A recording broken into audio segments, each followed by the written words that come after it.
નરેન્દ્રભાઈ સુધી અવાજ પહોંચવો પડે. જોરથી બોલો, ભારત માતા કી. મંચ ઉપર ઉપસ્થિત શ્રીમાન નીતિનભાઈ, આદરણીય ભૂપેન્દ્રસિંહજી, અમદાવાદ શહેરના મેયર શ્રીમાન ગૌતમભાઈ, શ્રી પ્રદીપસિંહજી, નિર્મલાબેન, સ્ટેન્ડિંગ કમિટીના chairman Shri Pravinbhai, municipal commissioner Shri, Gujarat પ્રદેશ ભારતીય જનતા પાર્ટીના અધ્યક્ષ શ્રીમાન જીતુભાઈ અને આજના કાર્યક્રમમાં ઉપસ્થિત અમદાવાદ શહેરના પ્યારા ભાઈઓ અને બહેનો, તમારી અને સાંસ્કૃતિક કાર્યક્રમ વચ્ચે મારે લાંબુ બોલવાનું નથી, ચિંતા ના કરતા તમે મિત્રો. 2008માં જયારે આ કાર્યક્રમનું આયોજન થઈ રહ્યું હતું, એના ઘણા વર્ષો પહેલાથી નરેન્દ્રભાઈ એક શબ્દો કહેલા મને યાદ આવે છે કે ધબકતું રાજ્ય બનાવવું હોય, ધબકતું શહેર બનાવવું હોય તો સંસ્કૃતિના ઉત્સવથી ધબકતા કેન્દ્રો બનાવવા પડે. અને કર્ણાવતીની અંદર, અમદાવાદની અંદર એવા કેન્દ્રો બનાવવા પડે જ્યાં આમ અમદાવાદી પોતાના પરિવાર સાથે આવી આ દરેક ઉત્સવની અહીંયા ઉજવણી કરી શકે.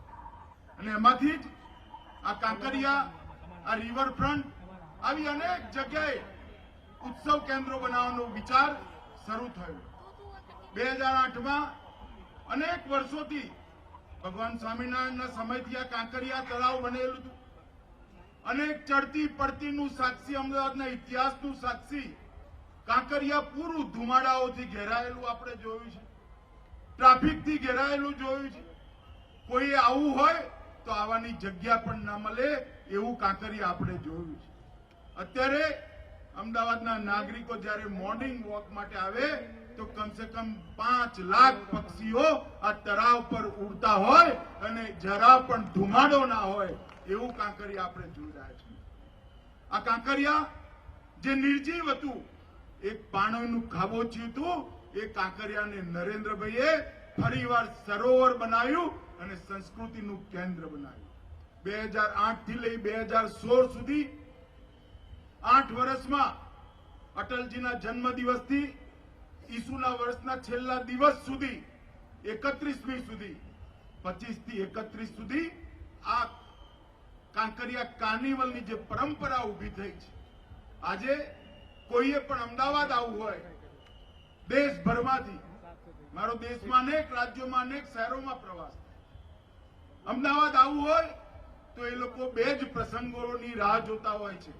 કાં તો નવરાત્રીની રાહ જોતા હોય છે, કાં તો કાંકરિયા કાર્નિવલની રાહ જોતા હોય છે.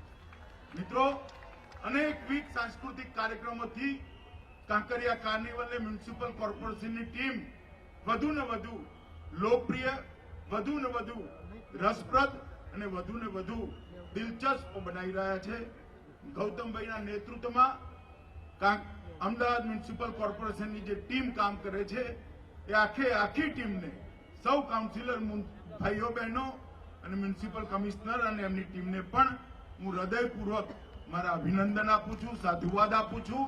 અને વિજયભાઈ, નીતિનભાઈના નેતૃત્વમાં ગુજરાત સરકાર જે રીતે ગુજરાતના વિકાસને નરેન્દ્રભાઈની જેમ જ આગળ વધારી રહ્યા છે, એમને પણ હું હૃદયપૂર્વકના અભિનંદન આપું છું. નોટબંધીના નિર્ણય પછી નરેન્દ્રભાઈએ તરત કહ્યું હતું કે આનો ફાયદો આમ જનતાને થશે, ગરીબ માણસને થશે, ખેડૂતને થશે, ગરીબને થશે. મિત્રો, નોટબંધીના આવડા મોટા નિર્ણય પછી 50 દિવસ પછી આપણે બધાએ હમણાં સાંભળ્યું, નરેન્દ્રભાઈએ રાષ્ટ્રને સંબોધિત કરતી વખતે દેશના ગરીબમાં ગરીબ માણસને ઘરનું ઘર મળે, ચાહે ગામડામાં રહેતો હોય કે શહેરમાં રહેતો હોય, એની ચિંતા કરી. નાના વેપારીને પ્રામાણિકતાથી કામ કરવા માટે લોન મળી રહે એની ચિંતા કરી.